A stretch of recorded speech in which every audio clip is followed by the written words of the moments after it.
चलिए हम पढ़ने वाले हैं भारत का भूगोल और भारत के भूगोल के अंतर्गत हम सारे टॉपिक यहाँ पे कवर करेंगे। साथ में जो टॉपिक है उससे संबंधित हम जो क्विज़ है यानी कि जो एग्ज़ाम में आपको पूछे जाते हैं और कुछ जो है पुराने ईयर्स में पूछे गए जो कुछ क्विज़ है उनको भी यहाँ पे हल करेंगे, ताकि आपके दिमाग में एक पिक्चर क्रिएट हो कि किस प्रकार से जो क्विज़ है या मल्टीपल चॉइस क्वेश्चन है वो आते हैं। तो हम देख लेते हैं कौन कौन से टॉपिक हम यहाँ पे कवर करने वाले हैं भारत के भूगोल के अंतर्गत। देखिए आपको टोटल जो है 15 टॉपिक देखने को मिलेंगे भारत के भूगोल के अंतर्गत। जैसे अब देखिए हमारा देश भारत यानी कि बेसिक रूप से इसका इंट्रोडक्शन और कुछ बेसिक चीज़ें इसके अंतर्गत जानेंगे और साथ में इसके कुछ जो एमसीक्यूज है वो हल करेंगे। भारत का भौतिक विभाजन देखेंगे, भारत की जलवायु देखेंगे, अपवाह प्रणाली यानी कि नदी तंत्र के बारे में देखेंगे, भारत की प्राकृतिक वनस्पति, वन एवं वन्य जीव संरक्षण के बारे में देखेंगे, जल संसाधन, सिंचाई एवं बहुउद्देशीय परियोजनाएं, भारत में कृषि, भारत की मृदा, मिट्टी जिसे हम बोलते हैं, खनिज है, ऊर्जा संसाधन है, भारत के उद्योग है, परिवहन है, जनजातीय परिदृश्य है, भारत की जनसंख्या। इन सभी टॉपिक के बारे में हम यहाँ पे ओवरव्यू देखेंगे और इसका जो है हम क्वेश्चन को भी हल करेंगे। तो एक एक करके सारे टॉपिक हम यहाँ पे कवर करेंगे और टोटल मिलाकर जो आपका जो है कंप्लीट होने वाला है इंडियन ज्योग्राफी यानी कि भारतीय भूगोल। तो चलिए यहाँ सबसे पहले हम बात करते हैं किसकी, हमारा देश भारत। यानी कि बेसिक रूप से अगर देखें तो भारत के बारे में हम देखेंगे कंप्लीट रूप से, यानी भारत की स्थिति, जो अवस्थिति है, आकार, विस्तार, सारी चीज़ें हम यहाँ पे विस्तार से जानेंगे। तो ऐतिहासिक ऐतिहासिक दृष्टि से अगर बात करें तो भारत एक प्राचीन देश है जिसे भारतीय उपमहाद्वीप की संज्ञा भी दी गई है, यानी कि एक अपने आप में जो है भारतीय उपमहाद्वीप इसको बोला जाता है भारत को। और भारत की अक्षांशीय एवं देशांतरी स्थिति, आकृति एवं आकार को यहाँ पे स्पष्ट रूप से निर्धारित करके देखेंगे हम जो मैप है उसकी सहायता से। तो इसी के अंतर्गत अगर देखें तो उत्तर में यहाँ हमको जो है बेसिक रूप से देखिए ऊपर जो है विशाल हिमालय देखने को मिलता है जो 3 भागों में बटा हुआ है, ठीक है। और हिंद महासागर नीचे की ओर देखें तो आपको देखिए नीचे हिंद महासागर, बंगाल की खाड़ी यहाँ देखने मिलेगी, अरब सागर देखने को मिलेगा। अलग अलग प्रकार से जो है सभी तरफ से घिरा हुआ है, जल और स्थल दोनों तरीके से। और भारत जो है, भारत को इंडिया भी बोला जाता है, हिंदुस्तान भी बोला जाता है, आर्यवर्त भी बोला जाता है, भारतवर्ष भी बोला जाता है। तो अलग अलग नामों से इसको जाना जाता है। प्राचीन काल से ही भारत की सुदृढ़ ऐतिहासिक, सांस्कृतिक एवं प्राकृतिक विरासत ने भारत को वैश्विक मंच पर जो है सोने की चिड़िया या फिर हम बोले तो जगत गुरु के रूप में यहाँ पे गौरवान्वित किया है। तो ये सारी चीज़ हम देखेंगे यहाँ पे, ठीक है। इसके अलावा देखिए यहाँ पे कुछ पॉइंट्स है। जैसे अगर बात करें भारत की अवस्थिति, अवस्थिति मतलब इसकी जो स्थिति है भारत की वो कहाँ पे है वो हमको देखने मिलेगा। तो पूरे ग्लोब की अगर बात करूँ तो अक्षांशीय और देशांतरी विस्तार इसका हम देखेंगे, यानी कि किसी भी स्थान की अवस्थिति से आशय क्या है, उसके अक्षांशीय एवं देशांतरी विस्तार से है। भौगोलिक रूप से भारत विश्व के अनुकूलतम कटिबंधों में स्थित है और अक्षांशीय दृष्टि से अगर बात करें तो भारत जो है 8 डिग्री 4 मिनट से 37 डिग्री 6 मिनट तक उत्तरी अक्षांश में ये विस्तृत है।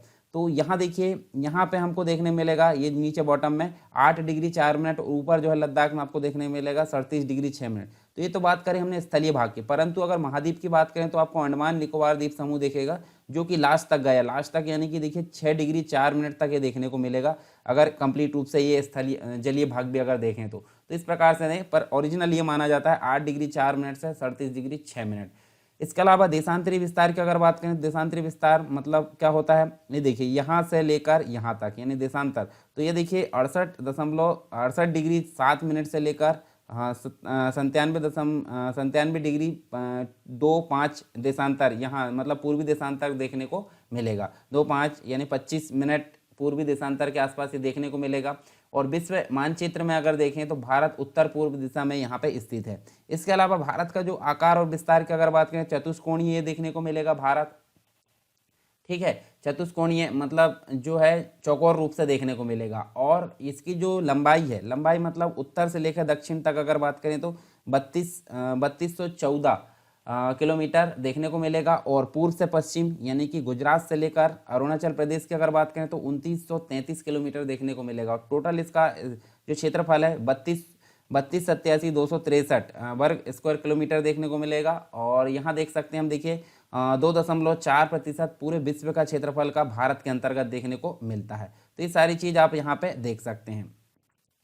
और टोटल मिलाकर अगर देखें तो जो बड़े देश है, बड़े देशों की श्रेणी में अगर देखें तो 7वें नंबर पर ये देखने को मिलता है भारत, ठीक है। इसके अलावा हमको जो है भारत के अंतर्गत अगर देखें तो सबसे उत्तरतम बिंदु हमको देखने को मिलता है यहाँ पे कौन सा, ये देखिए ऊपर सबसे टॉप में लद्दाख में देखने को मिलता है इंद्रा कॉल। और नीचे सबसे बॉटम में जो का ग्रेट निकोबार है, ग्रेट निकोबार मतलब अंडमान निकोबार द्वीप समूह के अंतर्गत ग्रेट निकोबार है, यहाँ पे आपको देखने मिलता है इंदिरा पॉइंट ग्रेट निकोबार के अंतर्गत। इसके अलावा अरुणाचल प्रदेश में देखिए पूर्वोत्तर बिंदु देखने को मिलेगा, सबसे जो पूर्व का बिंदु है केवितु, केवितु यानी कि बालंगू में जो है अरुणाचल प्रदेश के अंतर्गत देखने मिलेगा। और गुजरात में सबसे पश्चिमतम बिंदु गोहर मोती, घोर माता या घोर मोती इसको बोला जाता है, ये गुजरात के अंतर्गत देखने मिलेगा। और ये तो हो गए 4 बिंदु, परंतु मुख्य भूमि के अंतर्गत आपको कन्याकुमारी यानी कि तमिलनाडु के अंतर्गत आपको केप कैमरून देखने को मिलेगा। तो ये बेसिक रूप से कुछ चीज़ें थी। इसके अलावा भारत की जो सीमाएं हैं उसकी बात करें तो भारत की सीमाएं अलग अलग जगह से देखने को मिलती हैं, यानी भारत की जो गणना है एशिया के गैर स्थलरुद्ध मतलब लैंडलॉक्ड देशों में की जाती है, और भारत में स्थलीय सीमा के साथ साथ जलीय सीमा का भी विस्तार देखने को मिलता है। तो यहाँ देखिए भारतीय जो सीमा है उसमें हमको स्थलीय सीमा भी देखने को मिलती है, ठीक है। भारतीय सीमा कहाँ कहाँ देखने को मिलती है, स्थलीय सीमा भी देखने को मिलती है, जलीय सीमा भी, जलीय सीमा के अंतर्गत तटीय, समुद्री और तटीय के अंतर्गत मुख्य भी देखने को मिलती है, और द्वीप बली भी देखने को मिलती है।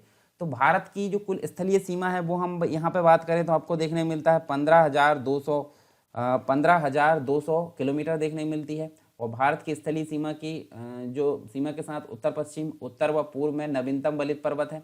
भारत की मुख्य भूमि की समुद्री तट जो है, समुद्री तट की जो सीमा है वो अगर देखें तो 6,100 किलोमीटर है। और पूरे द्वीप की अगर बात करें, पूरे द्वीप समूह के साथ में अगर देखें तो 7,516.6 किलोमीटर यहाँ देखने को मिलती है। भारत की जो समुद्री सीमा उसका विस्तार हमको देखें समुद्र तट से कुल 200 समुद्री जो मील है, नॉटिकल मील जिसे हम बोलते हैं, इस तक है। और इस विशाल समुद्री सीमा का विभाजन 3 श्रेणियों में किया गया है, तो ये भी हमको देखने को मिलता है। तो यहाँ देखिए 3 श्रेणी कौन कौन सी, जैसे एक सबसे किनारे वाली अगर देखें तो 12 नॉटिकल मील देखने को मिलता है, जिसे हम देख सकते हैं प्रादेशिक जलीय सीमा बोलते हैं। दूसरा यहाँ से जो हमारी तटीय सीमा उससे लेकर देखें तो 24 नॉटिकल मील तक आपको संलग्न क्षेत्र देखने को मिलता है। और यहाँ शुरू से लेकर 200 की अगर बात करें, 200 में आपको अनन्य मतलब जो अन्य आर्थिक क्षेत्र देखने को मिलेगा। तो 3 रूपों में ये विभाजित है समुद्री सीमा। इसके अलावा भारत के पड़ोसी की अगर बात करें तो पड़ोसी आपको स्थलीय भी देखने को मिलेंगे, जलीय और जलीय स्थलीय दोनों देखने को मिलेंगे। यानी कि भारत जो है दक्षिण एशिया का एक जो है महत्वपूर्ण देश है, और जिसका विश्व के जो देश है उसके साथ युगो यानी बहुत पुराने समय से संबंध माना जाता है। भारत के निकटतम पड़ोसी देशों की जो कुल संख्या अगर देखें तो 11 है, जिन्हें निम्न 3 श्रेणियों में देखा जा सकता है जो हमने यहाँ पे देखे हैं, ठीक है। और स्थलीय देशों की अगर बात करें तो यहाँ से कुल 7 पड़ोसी देश है। 7 पड़ोसी देश कौन कौन से देख सकते हैं हम, देखिए यहाँ से मैं इसको इरेज कर देता हूँ, ठीक है। यहाँ देखिए 7 पड़ोसी देश कौन कौन से हैं। सबसे पहले अगर बात करें तो पाकिस्तान आपको देखने को मिलेगा, अफगानिस्तान देखने को मिलेगा, चाइना देखने को मिलेगा, उसके बाद आप देखिए नेपाल देखने को मिलेगा, भूटान देखने को मिलेगा, म्यांमार देखने को मिलेगा, और साथ ही अगर देखें तो आपको क्या देखने को मिलेगा, बांग्लादेश देखने को मिलेगा। तो टोटल कितने होगा, टोटल 7 है, ठीक है। स्थलीय जो सीमा से लगते हैं 7 है, और सबसे ज़्यादा बांग्लादेश से सीमा को टच करता है, सबसे कम जो है अफगानिस्तान को। जलीय पड़ोसी देश की अगर बात करें तो यहाँ पे जो है भारत के कुल जलीय पड़ोसी देशों की संख्या भी 7 है, जैसे कि पाकिस्तान है, पूर्व में बांग्लादेश है, म्यांमार है, दक्षिण में दक्षिण समुद्री पार में श्रीलंका, मालदीव, थाईलैंड, इंडोनेशिया, ये सभी देखने को मिलते हैं। और स्थलीय जलीय में हमको देखने को मिलता है, जैसे पाकिस्तान स्थल और जल में दोनों में आता है, बांग्लादेश भी आता है, म्यांमार भी आता है। ये 3 जो है कौन कौन से है, स्थल और जलीय दोनों है।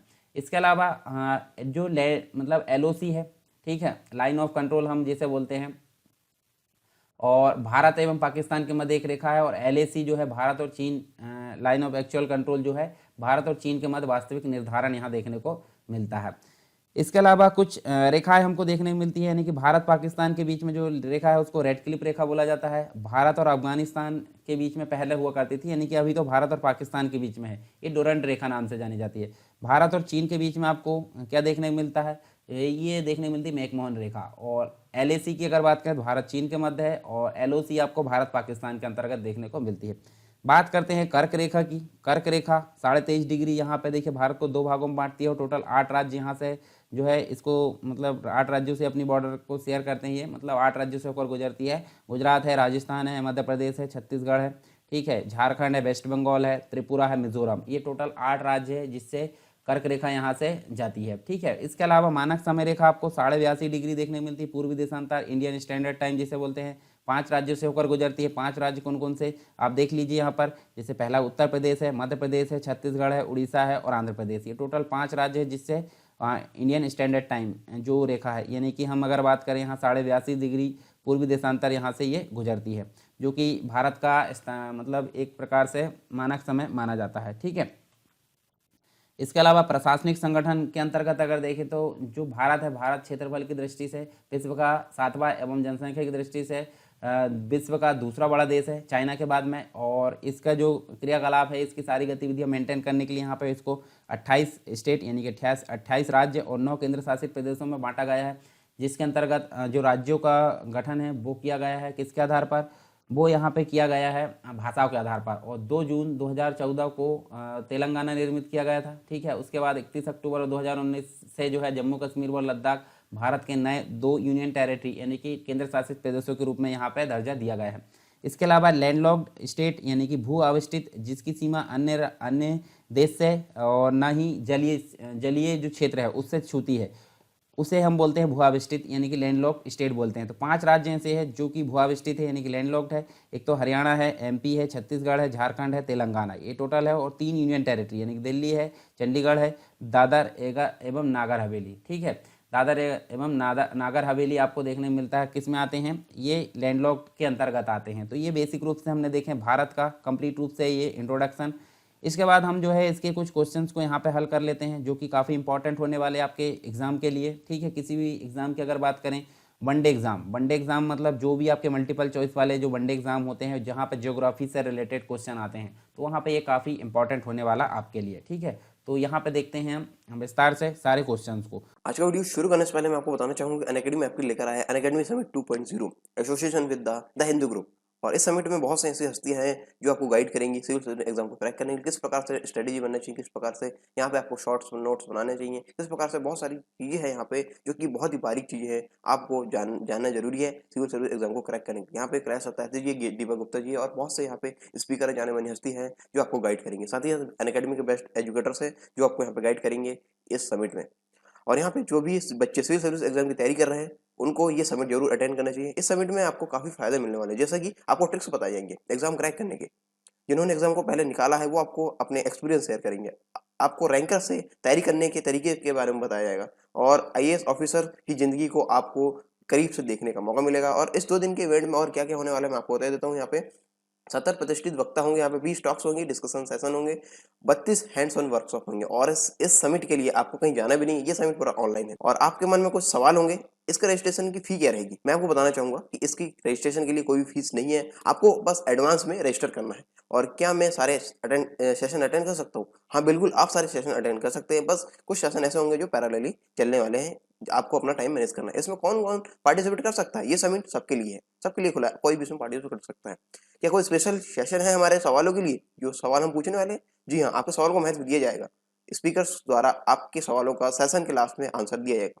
इस सेशन के लिए हम रजिस्टर कैसे करें, तो इसके लिए आपको बिल्कुल भी चिंता करने की जरूरत नहीं है। नीचे डिस्क्रिप्शन बॉक्स में इसकी लिंक दी गई है, आप उस लिंक की सहायता से अपना रजिस्टर कर सकते हैं। तो आज ही रजिस्टर करें, और जब रजिस्टर करें तो यहाँ पे कोड लगाना ना भूलें। हमारा कोड है सरकार10 कोड आप जरूर लगाएं। तो पहला क्वेश्चन आपको देखने को मिलता है, देखिए भारत की अवस्थिति कितनी है। देखिए 8 डिग्री 4 मिनट से 37 डिग्री 6 मिनट तक देखने को मिलता है उत्तरी अक्षांश। ठीक है, तो आप देखिए यहाँ पे 8 डिग्री 37 डिग्री 6 मिनट तो आपको किसी में नहीं दिख रहा है, इसमें भी नहीं दिख रहा है, इसमें भी नहीं, इसमें भी नहीं। तो इस हिसाब से अगर देखें तो ये वाला हमारा राइट आंसर होगा, उपरोक्त में से कोई नहीं, क्योंकि आप देख सकते हैं 8 डिग्री 4 मिनट से 37 डिग्री 6 मिनट तक इसका विस्तार है। और कंप्लीट रूप से जो संपूर्ण भारत उसमें अगर देखें अंडमान निकोबार में 6 डिग्री 4 मिनट से 37 डिग्री 6 मिनट तक होगा। ठीक है, भारत का सुदूर पश्चिमी जो बिंदु है, पश्चिमी बिंदु मतलब देखिए यहाँ पे आपको दिख रहा है, देखिए ये है भारत। ठीक है, ऐसा नॉर्मली हम मान लेते हैं। सुदूर पश्चिमी या मतलब ये गुजरात वाली बात की जा रही है। यहाँ पे पूर्वी बिंदु कहलाएगा अरुणाचल प्रदेश में, यहाँ पे दक्षिणी मतलब अंडमान निकोबार में, और ऊपर जो लद्दाख में उत्तरी बिंदु। तो पश्चिमी बिंदु की अगर बात की जाए तो पश्चिमी गुजरात के अंतर्गत देखने मिलेगा। गुजरात कहाँ कहाँ है, एक पहले ऑप्शन में है और एक तीसरे ऑप्शन में। तो 2 ऑप्शन आपके वैसे ही क्रॉस हो गए, बचा कौन सा, पहला और तीसरा। पहले में देखिए 68 डिग्री 7 मिनट पूर्वी देशांतर होना चाहिए, ना कि पश्चिमी देशांतर, ये भी कैंसिल हो गया। तो इस हिसाब से अगर देखें तो सी नंबर का हमारा राइट आंसर होगा 68 डिग्री 7 मिनट पूर्वी देशांतर गुजरात के अंतर्गत भारत का सुदूर पश्चिमी बिंदु देखने को मिलेगा। ठीक है, तो ये आप देख भी सकते हैं यहाँ पे। ठीक है, इसके अलावा भारत के राज्यों का निम्नलिखित में से कौन सा एक संयुग में सबसे पूर्वी और सबसे पश्चिमी राज्य को इंगित करता है? तो सबसे पूर्वी मतलब अरुणाचल प्रदेश, सबसे पश्चिमी यानी गुजरात। तो देखिए गुजरात और अरुणाचल प्रदेश दिख रहा है क्या? तो यहाँ देखिए पहला ऑप्शन में आपको असम और राजस्थान गलत है, अरुणाचल प्रदेश और राजस्थान ये भी गलत है, असम और गुजरात ये भी गलत है। तो अरुणाचल प्रदेश और गुजरात आपका सही आंसर यहाँ पे होगा। भारत का सुदूर दक्षिणतम बिंदु कहाँ पे अवस्थित है? भारत का सुदूर दक्षिणतम बिंदु आपको कहाँ देखने को मिलेगा? जो इंदिरा पॉइंट के नाम से जाना जाता है, ये कार निकोबार यानी कि अंडमान निकोबार का सबसे नीचे वाला निकोबार का जो निकोबार द्वीप समूह के अंतर्गत कार निकोबार है, वहाँ पे आपको देखने को मिलेगा इंदिरा पॉइंट। और ये देखिए बड़ा यहाँ बड़ा निकोबार यानी कार निकोबार के अंतर्गत ये देखने को मिलेगा। निम्नलिखित कथनों में से कौन सा भारत के बारे में सही है? और सही उत्तर के चयन हेतु जो निम्नलिखित यहाँ पे है इनमें से हमको बताना है। तो देखिए भारत विश्व का 5वां बड़ा देश है, गलत, क्योंकि भारत विश्व का 7वां बड़ा देश है, ठीक है, ऑस्ट्रेलिया के बाद। उसके बाद यह स्थल मंडल के कुल क्षेत्रफल का 2.4% यहाँ घेरता है, बिल्कुल सही है। समूचा भारत उष्णकटिबंधीय में स्थित है, बिल्कुल सही है, ठीक है। सॉरी, ये उष्णकटिबंधीय समूचा भारत नहीं है, समूचा भारत क्योंकि आधा आधा, क्योंकि देखिए 23.5 डिग्री बीच में से आज को दो भागों में बांटती है। फिर 82.5 डिग्री पूर्वी देशांतर का उपयोग भारतीय मानक यानी कि IST के रूप में किया जाता है, तो बिल्कुल सही, यानी कि 2 और 4 यहाँ पे सही है और 1 और 3 यहाँ पे गलत माना जाएगा, ठीक है। देखिए दक्षिण इसमें स्थित जो भाग है उष्णकटिबंधीय में आता है और ऊपर वाला जो भाग है शीतोष्ण कटिबंध में आता है। तो इस हिसाब से अगर देखें तीसरा ऑप्शन भी हमारा कैंसिल हो जाएगा। भारत के कितने राज्य तट रेखा में लगे हुए हैं? तो टोटल 9 है। कौन कौन से? एक तो गुजरात है, उसके बाद एक देख सकते हैं महाराष्ट्र है, फिर गोवा है, कर्नाटक है, केरल है, ये हो गए कितने? 5। उसके बाद तमिलनाडु 6, आंध्र प्रदेश 7, उड़ीसा 8 और ये वेस्ट बंगाल 9। टोटल 9 राज्य जो है तट रेखा से लगे हुए हैं। भारत के कितने राज्य का जो है समुद्री तट सबसे अधिक लंबा है? सबसे अधिक लंबा किसका है? देखिए सबसे पहला ये गुजरात देखने को मिलता है, ठीक है। गुजरात जो है समुद्री तट और इंटरनल मतलब भूमि की अगर बात करें सबसे ज़्यादा जो है आंध्र प्रदेश की बात करते हैं, मतलब समुद्री तट में गुजरात आएगा और भूमि की अगर बात करें तो आंध्र प्रदेश यहाँ पे देखने को मिलेगा। भारत की तट रेखा जो है, तट रेखा की मैंने बताया था, देखिए तट रेखा आपको 6100 देखने को मिलेगी और द्वीपों सहित अगर देखें तो 516 मतलब 7516 देखने को मिलेगी और टोटल जो स्थलीय भाग है 15200 देखने को मिलेगा। तो टोटल इन दोनों को प्लस कर दिया जाए तो कुल आ जाएंगे और अगर द्वीप को हटाकर देख लिया जाए तो इन दोनों को प्लस कर दिया जाएगा इनको, ठीक है। और ओनली स्थलीय भाग पूछा जाएगा तो 15200 देखने को मिलेगा। तो राइट आंसर हमारा क्या होगा? बी नंबर का यहाँ पे राइट आंसर होगा। निम्न कथनों पर यहाँ पे विचार करना। तो देखिए यहाँ पे पहला दिया है सही बताना है असम। असम किस किस को टच करता है? भूटान, बांग्लादेश की सीमाओं को टच करता है। तो आप देखिए यहाँ पे असम की बात करते हैं, ये असम है, तो भूटान को भी टच कर रहा है असम और यहाँ पे देखिए दोनों तरफ से बांग्लादेश की सीमा को, बिल्कुल सही, मतलब पहला ऑप्शन हमारा सही होगा। उसके अलावा पश्चिम बंगाल यानी कि वेस्ट बंगाल जो है भूटान नेपाल की सीमाओं को टच करता है। तो देखिए यहाँ पे देखिए वेस्ट बंगाल देखिए यहाँ तक आया है, ये देखिए यहाँ तक, तो भूटान को भी टच कर रहा है और इधर आया तो नेपाल को भी टच कर रहा है। तो यहाँ देख सकते हैं हम, देखिए पश्चिम बंगाल का ऑप्शन भी सही है। फिर मिजोरम बांग्लादेश और म्यांमार की सीमा को टच करता है। तो मिजोरम कहाँ पे है? मिजोरम की अगर बात करें तो देखिए मिजोरम जो है बांग्लादेश की सीमा को भी टच कर रहा है और म्यांमार की भी। तो तीनों सीमाओं को ये मतलब दोनों सीमाओं को ये टच कर रहा है। कौन कौन से? देखिए असम भी सही है, पश्चिम बंगाल भी सही, मिजोरम भी सही। तो इस हिसाब से देखें तो ए नंबर का हमारा राइट आंसर होगा। और इस जो टेबल है इसमें भी आप देख सकते हैं पाकिस्तान के अंतर्गत अफगानिस्तान, देखिए सबसे ज़्यादा जो है बांग्लादेश के साथ सीमा शेयर करता है भारत। उसके बाद आप देखें तो आपको देखने को मिलेगा, देखिए 3000 चीन को देख सकते हैं, चीन के बाद आप देखिए पाकिस्तान, पाकिस्तान के बाद आप देख सकते हैं नेपाल, फिर म्यांमार, फिर उसके बाद भूटान, फिर उसके बाद अफगानिस्तान। और कौन कौन से स्टेट से ये शेयर करता है अपनी बॉर्डर को, ये भी आपको देखने को मिल रहा है। भारत तथा पाकिस्तान के मध्य सीमा रेखा एक उदाहरण है। भारत और पाकिस्तान के मध्य सीमा रेखा किसका उदाहरण है? एक अध्यारोपित सीमा का उदाहरण है, क्योंकि आपको पता है देखिए 15 अगस्त 1947 को सिरिल रेडक्लिफ के द्वारा इस सीमा रेखा का निर्धारण किया गया था, जिसके अंतर्गत अगर देखें तो नदी, पर्वत, झील आदि द्वारा निर्धारित सीमा प्राकृतिक सीमा यहाँ पे कहलाती है, मतलब अध्यारोपित सीमा का ये उदाहरण माना जाता है। निम्न में से किस देश की भारत के साथ सबसे लंबी स्थलीय सीमा है? तो आप देखिए यहाँ पर सबसे ज़्यादा मैंने बताया था बांग्लादेश की, सबसे कम अफगानिस्तान की है, दूसरे नंबर पर पाकिस्तान की देखने को मिलती है, तीसरे नंबर पर चीन की देखने को मिलती है, हमने देखे पहले। भारत के निम्न राज्यों में से किसके 3 तरफ अंतर्राष्ट्रीय सीमाएं देखने को मिलती है? तो आप देखिए ऐसा राज्य भारत का एकमात्र है जो कि त्रिपुरा नाम से जाना जाता है और 3 तरफ यानी कि ये वाला क्षेत्र भी, ये वाला क्षेत्र भी और ये वाला, तीनों तरफ से बांग्लादेश की जो सीमा है, बांग्लादेश के अंतर्गत ये देखने को मिलता है। बांग्लादेश की सीमा इसको 3 तरफ से टच करती है। तो राइट आंसर हमारा सी होगा। उसके बाद कर्क रेखा निम्न में से किन राज्यों से होकर गुजरती है? तो कर्क रेखा देखिए 8 राज्यों से होकर गुजरती है, जिसके अंतर्गत अगर देखें तो गुजरात है, राजस्थान है, मध्य प्रदेश है, फिर उसके बाद छत्तीसगढ़ देखने को मिलता है। छत्तीसगढ़ के बाद आपको झारखंड देखने को मिलता है, पश्चिम बंगाल, त्रिपुरा और मिजोरम देखने को मिलता है। तो टोटल कितने हो गए? 8 राज्य हो गए, जिसके अंतर्गत अगर देखें तो गुजरात भी आ गया, छत्तीसगढ़ भी आ गया, झारखंड भी। उत्तर प्रदेश यहाँ पे नहीं आया। तो देखिए 3 को छोड़कर जहाँ पे आंसर होगा वो हमको देखने को मिलेगा। तो 3 को छोड़कर देखिए 3 यहाँ भी है, 3 यहाँ भी है, 3 यहाँ भी है, यानी कि ये तीनों नहीं हो गए, तो पहला ऑप्शन हमारा राइट हो गया। ठीक है। उसके बाद जून माह में निम्न में से किस स्थान पर दिन की अवधि सर्वाधिक होती है? तो ये जो दिल्ली है, भारत की राजधानी, यहाँ पे देखने को मिलती है। गुजरात के सबसे पश्चिमी स्थान एवं अरुणाचल प्रदेश के सबसे पूर्वी छोर पर स्थित बालंगू के समय में कितने घंटे का अंतराल होगा? तो यहाँ पे देख सकते हैं कितने घंटे का अंतराल होगा। आप देखिए यहाँ पे जब मैंने यहाँ पे बताया था आपको, तो 68 डिग्री 7 मिनट से 97 डिग्री 25 मिनट तक देखने को मिलता है। दोनों में अगर गैप देखें तो आपको 30 देशांतरों का गैप देखने को मिलता है, और एक देशांतर बराबर होता है 4 मिनट, और 30 देशांतरों बराबर होगा 120 मिनट। 120 मतलब होता है 60 मिनट का 1 घंटा, यानी कि 2 घंटे लगभग। देखिए यहाँ पे 2 घंटे का गैप होगा, किसमें? गुजरात और अरुणाचल प्रदेश। यहाँ हम बोलें तो पश्चिमी स्थान यानी कि ये वाला गुजरात, और पूर्वी स्थान यानी कि अरुणाचल प्रदेश, दोनों में 2 घंटे का गैप होगा। बी नंबर का हमारा राइट आंसर होगा।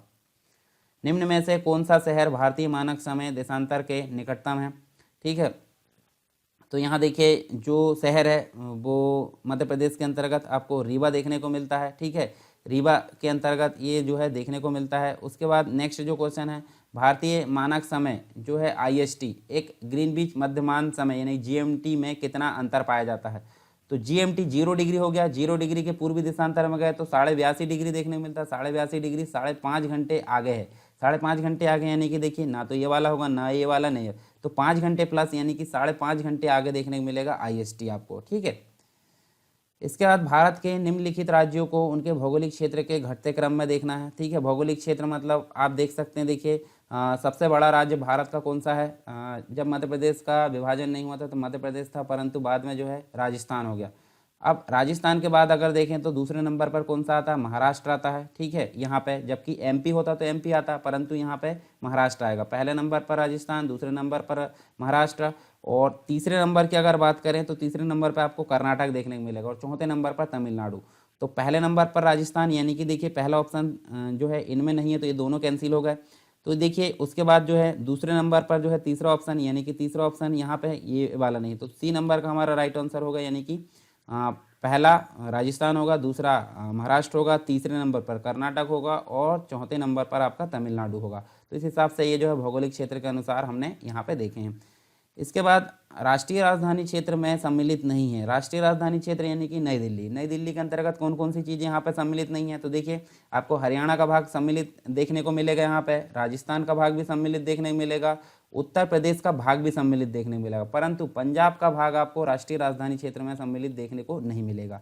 कैसे? आप देखिए यहाँ पे 69वां संविधान संशोधन हुआ था 1991 में, उसके द्वारा दिल्ली को राष्ट्रीय राजधानी क्षेत्र यानी कि NCR नेशनल कैपिटल रीजन इसका दर्जा दिया गया, और NCR के अंतर्गत अगर देखें तो हरियाणा, उत्तर प्रदेश, राजस्थान, इसके सीमावर्ती क्षेत्रों को भी सम्मिलित किया गया।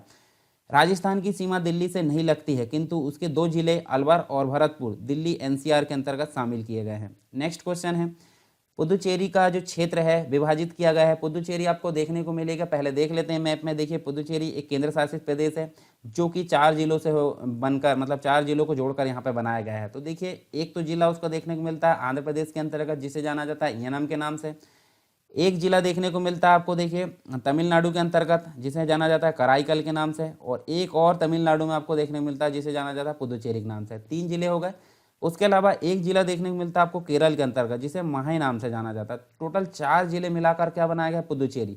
तो देखिए कौन कौन सा स्टेट है, एक तो आंध्र प्रदेश है, एक तमिलनाडु और एक केरल है। तो आप देखिए ऑप्शन में आपको देखने मिलेगा आंध्र प्रदेश, तमिलनाडु और केरल। तो देखिए यहाँ पे जो है तमिलनाडु यहाँ देखने को मिल रहा है, केरल भी देखने को मिल रहा है, आंध्र प्रदेश। तो C नंबर का हमारा यहाँ पे राइट आंसर होगा। चलिए नेक्स्ट क्वेश्चन है, दमन और दीप के बारे में हमको यहाँ पे कथन बताना है। तो देखिए स्वतंत्रता उत्तर के मतलब स्वतंत्रता के पश्चात अगर देखें स्वतंत्रता के समय, तो ब्रिटिश आधिपत्य यहाँ पे था, तो ये गलत है। क्यों? क्योंकि ब्रिटिश आधिपत्य नहीं था, यहाँ पे पुर्तगालियों का आधिपत्य हुआ करता था। तो ये पहला ऑप्शन हमारा कैंसिल हो गया। दमन और दीव के बीच में खंबात की खाड़ी है, तो बिल्कुल सही है। देखिए जो दमन और दीव है, यहाँ पे अगर देखें तो आपको खंबात की खाड़ी देखने को मिलेगी अरब सागर के अंतर्गत। फिर इसकी राजधानी दमन है, तो बिल्कुल सही है। तो आप देखिए यहाँ पे दो ऑप्शन आपके सही है, एक गलत है, यानी पहला ऑप्शन गलत है, 2 और 3 सही है। 2 और 3 सही है, यानी कि बी नंबर का राइट आंसर होगा। नेक्स्ट है, भारत तथा पाकिस्तान के मध्य सीमा निर्धारित की गई थी। भारत तथा पाकिस्तान के मध्य कौन सी सीमा देखने मिलती है? जैसे कि हमने देखे रेड क्लिफ मैकमोहन आपको देखने मिलेगी भारत और चीन के मध्य। उसके बाद डूरंड आपको देखने को मिलेगी जब विभाजन नहीं हुआ था, तो भारत और अफगानिस्तान के बीच में, परंतु विभाजन के पश्चात आपको देखने मिली कहाँ पे? ये पाकिस्तान और अफगानिस्तान के मध्य। ठीक है। निम्न कथनों में असत्य को चुनना है, तो आप देखिए यहाँ पे असत्य को कैसे, देखिए भारत का जो अक्षांशीय विस्तार है 8 डिग्री 4 मिनट से 37 डिग्री 6 मिनट, बिल्कुल सही है। तो ये हमारा ऑप्शन राइट नहीं होगा। भारत 68 डिग्री 7 मिनट पश्चिमी देशांतर, पश्चिमी देशांतर नहीं, ये पूर्वी देशांतर है, और 97 डिग्री 25 मिनट पूर्वी देशांतर। तो ये दोनों देखिए 25 है, यहाँ 27 है, तो ये वाला गलत हो जाएगा और राइट आंसर भी हमारा यही होगा। इसके अलावा हम और ऑप्शन देख लेते हैं। भारत अक्षांशीय दृष्टि से उत्तरी एवं देशांतरी दृष्टि से पूर्वी गोलार्ध में स्थित है। ठीक है, तो हम एक ग्लोब बनाते हैं। ग्लोब में 0 डिग्री देशांतर है और यहाँ 0 डिग्री विषुवत, मतलब जो विषुवत रेखा, तो यहाँ देखिए 0 डिग्री देशांतर के हिसाब से देखें तो ये कहलाता है पश्चिमी और ये कहलाता है पूर्वी, तो पूर्वी देशांतर में स्थित है। और ये गोलार्ध जो है 0 डिग्री जो अक्षांश है यानी विषुवत रेखा है, उसको 2 भागों में बांटी, यानी कि दक्षिणी गोलार्ध और उत्तरी गोलार्ध। तो उत्तरी गोलार्ध में स्थित है और पूर्वी गोलार्ध में, तो सही है ये। सिक्किम से गुजरने वाला जो अक्षांश है राजस्थान से होकर भी जाएगा, तो हम देख लेते हैं मैप में। देखिए अगर बात करें हम सिक्किम से एक अक्षांश गुजारते हैं यहाँ से, ठीक है, ये तो सिंपल सी बात है वो राजस्थान से होकर जाएगा, तो ये ऑप्शन भी हमारा सही हो गया। यानी कि देखिए 3 ऑप्शन हमारे सही है, एक गलत है। और पूछा क्या गया है? असत्य कथन को चुनना है, तो बी नंबर का हमारा यहाँ राइट आंसर होगा। ठीक है, तो यहाँ देखिए आपको 68 डिग्री 7 मिनट से 97 डिग्री 25 मिनट तक पूर्वी देशांतर में ये विस्तृत है भारत। ठीक है। इंदिरा पॉइंट को निम्न में से किस नाम से, किस किस नाम से जाना जाता है? क्योंकि इंदिरा पॉइंट को अलग अलग नाम से, मतलब एक से अधिक नामों से जाना जाता है, यानी कि पार्सन पॉइंट भी इसको बोला जाता है, पिग्मिलियन पॉइंट भी बोला जाता है, ला ही चिंग पॉइंट भी उसको बोला जाता है। तो यहाँ उपरोक्त सभी इसका राइट आंसर होगा। और आपको इंदिरा पॉइंट कहाँ देखने मिलेगा? इंदिरा पॉइंट आपको देखने मिलेगा, देखिए सबसे नीचे दक्षिणतम बिंदु है कार निकोबार के अंतर्गत, इसको माना जाता है, मतलब इसको इंदिरा पॉइंट के नाम से जाना जाता है। इसके अलावा नेक्स्ट क्वेश्चन है, भारत का सर्वाधिक उत्तरी बिंदु किस राज्य या केंद्र शासित प्रदेश के अंतर्गत है? तो यहाँ देख सकते हैं, देखिए लद्दाख जो क्षेत्र है, यहाँ पे आपको इंदिरा कोल के नाम से जाना जाने वाला सबसे उत्तरी बिंदु देखने को मिलेगा। बी नंबर का राइट आंसर होगा। भारत की मुख्य भूमि का दक्षिणतम बिंदु, मुख्य भूमि की बात की जा रही है, संपूर्ण भारत की बात नहीं की जा रही। संपूर्ण भारत की बात की जाती तो इंदिरा पॉइंट नाम से आता, परंतु मुख्य भूमि की अगर बात की जाए कन्याकुमारी, यानी कि यहाँ पर आपको केप कैमूरिन देखने को मिलेगा। तमिलनाडु के अंतर्गत केप कैमूरिन जो है मुख्य भूमि का दक्षिणतम बिंदु माना जाता है, जो कि 8 डिग्री 4 मिनट पर है। ठीक है। इंदिरा पॉइंट की मुख्य भूमि से दूरी कितनी है? इंदिरा पॉइंट की मुख्य भूमि से दूरी अगर देखें तो देखिए, सॉरी यहाँ देखिए इंदिरा पॉइंट की भूमध्य रेखा से दूरी पूछी गई। भूमध्य रेखा मतलब 0 डिग्री जो अक्षांश है विषुवत रेखा जिसे बोलते हैं, तो यहाँ से लेकर अगर इंदिरा पॉइंट की बात करें तो इतनी कंप्लीट रूप से दूरी जो है इसकी 876 किलोमीटर देखने को मिलती है। ठीक है, तो 876 किलोमीटर आपका सी नंबर का यहाँ पे राइट आंसर होगा। चलिए नेक्स्ट देखते हैं, निम्न में से कौन सा देश दक्षिण एशियाई देशों में सबसे बड़ा है? तो दक्षिण एशियाई देशों में भारत सबसे बड़ा है। ठीक है, भारतीय उपमहाद्वीप के नाम से जिसे जाना जाता है। भारत का उत्तर से दक्षिण जो विस्तार है वो आपको देखने मिलेगा 32-14, यानी कि 32-14 बी नंबर का राइट आंसर है। और अगर पूर्व से पश्चिम की बात करें तो 29-33, यानी कि 2933 किलोमीटर देखने को मिलता है। इसके अलावा निम्न में से कौन सा देश जो है क्षेत्रफल के आधार पर भारत से छोटा है? तो आप देखिए भारत के बड़े, मतलब भारत से बड़े देश, तो विश्व के नक्शे में अगर देखें तो पहले नंबर पर आपको रसिया देखने को मिलता है, दूसरे में आपको कनाडा, तीसरे में आपको चाइना देखने को मिलता है, चौथे में उत्तरी अमेरिका, यहाँ उत्तरी अमेरिका नहीं, यूनाइटेड स्टेट अमेरिका, यूएसए जिसे बोलते हैं, पाँचवें नंबर पर ब्राज़ील देखने को मिलता है, छठवें नंबर पर ऑस्ट्रेलिया और 7वें नंबर पर इंडिया। तो यहाँ अगर बात करें तो देखिए ऑस्ट्रेलिया भी इससे छोटा नहीं है, बड़ा है, चीन भी बड़ा है, ब्राज़ील भी बड़ा है। तो कौन सा छोटा होगा? अर्जेंटीना छोटा होगा। अर्जेंटीना कहाँ है? दक्षिण अमेरिका में आपको ये देखने मिलता है अर्जेंटीना। नेक्स्ट क्वेश्चन है, यहाँ पे देख सकते हैं, देखिए निम्न में से जो है किस तट से भारत का औसत समुद्र तल मापा जाता है? तो ये चेन्नई, जो कि तमिलनाडु के अंतर्गत है, राइट आंसर ये होगा। भारत में संलग्न क्षेत्र मंडल का विस्तार है। समुद्री सीमा की अगर बात करें तो यहाँ देखिए 12 नॉटिकल मील कहलाता है प्रादेशिक सीमा, फिर 24 नॉटिकल मील आपको संलग्न क्षेत्र कहलाता है और 200 नॉटिकल मील आपको अनन्य आर्थिक क्षेत्र देखने को मिलता है। ठीक है, तो यहाँ देखिए आपको 12 नॉटिकल मील देखने को नहीं मिलेगा क्योंकि ये प्रादेशिक सीमा है। 24 नॉटिकल मील आपको संलग्न क्षेत्र देखने को मिलता है, तो राइट आंसर भी यही होगा। 200 नॉटिकल मील आपको अनन्य आर्थिक क्षेत्र देखने को मिलता है। तो ये तीनों सीमा हमने देखे थे, तो बी नंबर का हमारे यहाँ पे राइट आंसर होगा। भारत के कितने ऐसे पड़ोसी हैं जो स्थलीय एवं जलीय दोनों सीमाओं से जुड़े हुए हैं? तो पड़ोसी हमने देखे 3 हैं। 3 कौन कौन से? एक तो पाकिस्तान देखने को मिलता है, एक बांग्लादेश देखने को मिलता है, एक म्यांमार। 3 कंट्री ऐसी है जो जलीय एवं स्थलीय दोनों सीमाओं से जुड़े हुए हैं। भारत के कुल कितने ऐसे राज्य हैं एवं केंद्र शासित प्रदेश है जो पड़ोसी देशों के साथ सीमा बनाते हैं? तो पड़ोसी देशों के साथ सीमा जो है 16 राज्य के द्वारा बनाया जाता है और 2 केंद्र शासित प्रदेश के द्वारा। इन टोटल मिलाकर 18। तो 18 यहाँ पे राइट आंसर होगा। गिन लेते हैं हम भारत के नक्शे में। एक तो गुजरात है, ठीक है, पाकिस्तान मतलब यहाँ देखिए राजस्थान, गुजरात, उसके बाद आपको पंजाब देखने को मिलेगा, जम्मू कश्मीर और लद्दाख आपको 2 केंद्र शासित प्रदेश देखने को मिलेंगे। उसके बाद हिमाचल प्रदेश, उत्तराखंड, उत्तर प्रदेश देखने को मिलता है, बिहार है, सिक्किम है, ठीक है। इसके अलावा पश्चिम बंगाल है, फिर मेघालय, त्रिपुरा आपको अंदर दिखेंगे। उसके बाद मिजोरम है, मणिपुर है, मेघालय, यहाँ पे देखिए नागालैंड है और अरुणाचल प्रदेश। टोटल मिलाकर 16 स्टेट और 2 केंद्र शासित प्रदेश, यानी कि टोटल 18 आपको यहाँ पे देखने को मिलेंगे। नेक्स्ट है भारत के कुल कितने ऐसे राज्य एवं केंद्र शासित प्रदेश है जो 3 पड़ोसी देशों के साथ सीमा बनाते हैं? तो कौन कौन से हैं? देखिए टोटल मिलाकर 4 देखने को मिलेंगे। एक तो लद्दाख है, लद्दाख किस किस से सीमा शेयर करता है? एक तो पाकिस्तान से, एक अफगानिस्तान से और एक चाइना से, ठीक है। दूसरा देखने को मिलेगा सिक्किम, कौन कौन से? एक तो नेपाल से, भूटान से और चाइना से। फिर वेस्ट बंगाल की अगर बात करें तो वेस्ट बंगाल आपको बांग्लादेश से देखने को मिलेगा, भूटान से और नेपाल से। और एक है अरुणाचल प्रदेश। एक अरुणाचल प्रदेश कौन कौन से सीमा मिलाता है? देखिए अरुणाचल प्रदेश यहाँ देखने को मिलता है, एक भूटान से, एक चाइना से और एक म्यांमार से। तो ये 4 स्टेट ऐसे हैं जो कि 3 देशों से सीमा अपनी शेयर करते हैं। तो ये बी नंबर का राइट आंसर होगा। नेक्स्ट है भारतीय उपमहाद्वीप के अंतर्गत जो है निम्न में से कौन सा देश शामिल नहीं है? भारतीय उपमहाद्वीप की बात की जा रही है। उपमहाद्वीप के अंतर्गत अगर देखें तो यहाँ आपको देखने मिलेगा मालदीव भी देखने मिलेगा, नेपाल भी, पाकिस्तान भी, परंतु अफगानिस्तान यहाँ देखने को नहीं मिलेगा। तो राइट आंसर भी हमारा यही होगा। भारत की कौन सी नदी कर्क रेखा को 2 बार काटती है? तो राजस्थान के अंतर्गत आपको माही नदी देखने को मिलेगी जो कि कर्क रेखा को 2 बार यहाँ पे काटती है, 23.5 डिग्री उत्तरी अक्षांश को, ठीक है। निम्न में से कौन सा जो है राजधानी शहर जो है कर्क रेखा के सबसे नज़दीक है? तो देखिए कर्क रेखा आपको कहाँ से देखने को मिलेगी? कर्क रेखा आपको यहाँ से देखने को मिलेगी, देखिए यहाँ से गई है। तो झारखंड के अंतर्गत जो रांची है, झारखंड की राजधानी सबसे निकटतम देखने को मिलेगी। उसके बाद आप देख सकते, देखिए राइट आंसर तो आपका ये हो जाएगा बी नंबर का, सबसे नज़दीक में। फिर उसके बाद देखिए आइजोल जो मिजोरम के अंतर्गत, भोपाल मध्य प्रदेश की राजधानी, ये क्रमशः देखने को मिलेगी, ठीक है। और कर्क रेखा से सबसे दूर स्थित राजधानी आपको जयपुर के अंतर्गत, जयपुर देखने को मिलेगी, राजस्थान की राजधानी। भारतीय मानक समय रेखा इंडियन स्टैंडर्ड टाइम जो है भारत के कितने राज्यों से होकर गुजरता है? टोटल 5 राज्य, जैसे कि मैंने पहले बताया था आपको। उत्तर प्रदेश है, मध्य प्रदेश है, छत्तीसगढ़ है, उड़ीसा है और आंध्र प्रदेश है। टोटल 5 राज्य जो है इंडियन स्टैंडर्ड टाइम यहाँ पे गुजरती है, मतलब 5 राज्यों से होकर 82.5 डिग्री पूर्वी देशांतर, जो कि 5.5 घंटे आगे है जीएमटी से। फिर नेक्स्ट है भारत के मानक समय एवं आइडियल मतलब अंतर्राष्ट्रीय जो इंटरनेशनल डेट लाइन है, जिसे हम अंतर्राष्ट्रीय तिथि रेखा बोलते हैं, इसके मानक समय में कितना अंतर पाया जाता है? तो हम देख सकते हैं -6 मतलब जो है 6 घंटों का यहाँ पे अंतर पाया जाता है। किसके अंतर्गत? इंडियन स्टैंडर्ड टाइम और आइडियल के मध्य में। इसके बाद है निम्न में से कौन सा राज्य सर्वाधिक राज्य या केंद्र शासित प्रदेशों के साथ सीमा अपनी बनाता है? तो एकमात्र राज्य जो कि उत्तर प्रदेश के नाम से जाना जाता है, जो टोटल मिलाकर 8 राज्यों से अपनी सीमा को शेयर करता है। और एक हो गया उसका जो है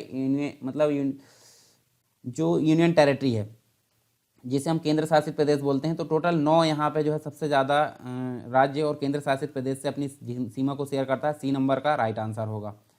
इसके बाद है भारत के कितने ऐसे राज्य हैं जिनकी सीमा एक ही पड़ोसी राज्य की सीमा को स्पर्श करती है? तो 2 ऐसे है, एक मतलब यहाँ पे देखें तो देखिए जो है सिक्किम और मेघालय। सिक्किम और मेघालय की अगर बात करें तो देखिए जो चाइना है उससे शेयर करती है, और मेघालय की अगर बात करें तो ओनली बांग्लादेश से ही अपनी बॉर्डर को शेयर करता है, ठीक है। मात्र 2 राज्य है, सिक्किम और मेघालय। कौन सा राज्य उत्तर पूर्वी राज्यों की 7 बहनों का भाग नहीं है? 7 सिस्टर के नाम से जाना जाता है, यानी कि 7 सिस्टर। तो ये कंप्लीट हो गया। एक सिक्किम के ना, सिक्किम भी इसके प्लस एक जोड़ा जाता है, 7 और 1 8। और पश्चिम बंगाल, देखिए पश्चिम बंगाल यहाँ पे नहीं होगा, तो पश्चिम बंगाल अलग माना जाता है, पूर्वोत्तर राज्य के अंतर्गत शामिल नहीं है। तो ये हमारे कंप्लीट रूप से अगर देखें तो हमने कुछ बेसिक रूप से भारत के इंट्रोडक्शन के बारे में जाना और साथ ही उससे संबंधित सारे जो क्वेश्चन हैं यहाँ पे हल किए। आई होप सारी चीज़ें आपको क्लियर हुई होगी। फिर भी अगर कोई डाउट है तो आप कमेंट बॉक्स में मुझे बताइए। कंप्लीट जो ज्योग्राफी ख़त्म हो जाएगी हमारी इंडियन ज्योग्राफी, तो इसकी PDF आपको टेलीग्राम में मिल जाएगी, ठीक है।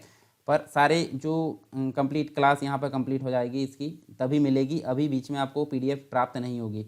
और आपको जो है एंड्रॉयड प्ले स्टोर जो है हमारा, उसके अंतर्गत आपको सरकार स्टडी बेस्ड एजुकेशन एप्लीकेशन देखने को मिलेगा, उसमें भी आपको क्रमशः सारी चीज़ें देखने को मिलेगी, तो उसको भी आप जाकर डाउनलोड कर सकते हैं। डिस्क्रिप्शन बॉक्स में उसकी लिंक मिल जाएगी। इसके बाद का टॉपिक हम नेक्स्ट क्लास में पढ़ेंगे। आज का वीडियो शुरू करने से पहले मैं आपको बताना चाहूंगा कि अनअकैडमी आपके लेकर आया है Unacademy summit 2.0 association with the Hindu group. और इस समिट में बहुत सी ऐसी हस्तियां हैं जो आपको गाइड करेंगी सिविल सर्विस एग्जाम को क्रैक करने के लिए, किस प्रकार से स्ट्रेटेजी बनना चाहिए, किस प्रकार से यहाँ पे आपको शॉर्ट्स नोट्स बनाने चाहिए, किस प्रकार से बहुत सारी चीज़ें हैं यहाँ पे जो कि बहुत ही बारीक चीज़ें हैं, आपको जानना जरूरी है सिविल सर्विस एग्जाम को क्रैक करने के लिए। यहाँ पे क्रैश होता है जी, दीपक गुप्ता जी और बहुत से यहाँ पे स्पीकर जाने मानी हस्ती हैं जो आपको गाइड करेंगे। साथ ही अनअकैडमी के बेस्ट एजुकेटर्स हैं जो आपको यहाँ पे गाइड करेंगे इस समिट में। और यहाँ पे जो भी बच्चे सिविल सर्विस एग्जाम की तैयारी कर रहे हैं उनको ये समिट जरूर अटेंड करना चाहिए। इस समिट में आपको काफी फायदे मिलने वाले हैं, जैसा कि आपको ट्रिक्स बताए जाएंगे एग्जाम क्रैक करने के। जिन्होंने एग्जाम को पहले निकाला है वो आपको अपने एक्सपीरियंस शेयर करेंगे। आपको रैंकर से तैयारी करने के तरीके के बारे में बताया जाएगा और IAS ऑफिसर की जिंदगी को आपको करीब से देखने का मौका मिलेगा। और इस 2 दिन के इवेंट में और क्या क्या होने वाला है मैं आपको बता देता हूँ। यहाँ पे 70 प्रतिष्ठित वक्ता होंगे, यहाँ पे 20 टॉक्स होंगी, डिस्कशन सेशन होंगे, 32 हैंड्स ऑन वर्कशॉप होंगे। और इस समिट के लिए आपको कहीं जाना भी नहीं, ये समिट पूरा ऑनलाइन है। और आपके मन में कुछ सवाल होंगे, इसका रजिस्ट्रेशन की फी क्या रहेगी, मैं आपको बताना चाहूंगा कि इसकी रजिस्ट्रेशन के लिए कोई भी फीस नहीं है, आपको बस एडवांस में रजिस्टर करना है। और क्या मैं सारे सेशन अटेंड कर सकता हूँ? हाँ बिल्कुल, आप सारे सेशन अटेंड कर सकते हैं, बस कुछ सेशन ऐसे होंगे जो पैरेलली चलने वाले हैं, आपको अपना टाइम मैनेज करना है। इसमें कौन कौन पार्टिसिपेट कर सकता है? ये समिट सबके लिए है, सबके लिए खुला है, कोई भी इसमें पार्टिसिपेट कर सकता है। क्या कोई स्पेशल सेशन है हमारे सवालों के लिए, जो सवाल हम पूछने वाले हैं? जी हाँ, आपके सवाल को महत्व दिया जाएगा, स्पीकर्स द्वारा आपके सवालों का सेशन के लास्ट में आंसर दिया जाएगा। इस सेशन के लिए हम रजिस्टर कैसे करें, तो इसके लिए आपको बिल्कुल भी चिंता करने की जरूरत नहीं है। नीचे डिस्क्रिप्शन बॉक्स में इसकी लिंक दी गई है, आप उस लिंक की सहायता से अपना रजिस्टर कर सकते हैं। तो आज ही रजिस्टर करें, और जब रजिस्टर करें तो यहाँ पे कोड लगाना ना भूलें। हमारा कोड है सरकार 10 कोड आप जरूर लगाएं।